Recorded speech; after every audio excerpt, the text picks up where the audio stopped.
Hello friends, एटा थिला Sunday दिनर video मु काम व्यस्त अपलोड कर पार नथिली। आमे पापा मामा आ पुओ 5टा बेले बाहर के गलु चांदीपुर जीवा रास्ता रे व्यू देखिले तो मते बहुत खुशी लगे। आमे सेठी पहुँची चलिलु बीच बुलिबाको, किंतु मो पुओ मिकी माउस जंपिंग देखिकी सेठी खेलिबाको लागिला।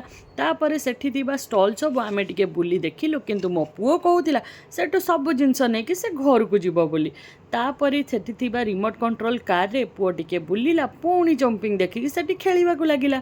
आउ संध्यारे आकाशर दृश्य देखिले तो कि शांति, ओहो। आउ एठी मो पुओ आइसक्रीम खाइबो बोली लुचि थिला।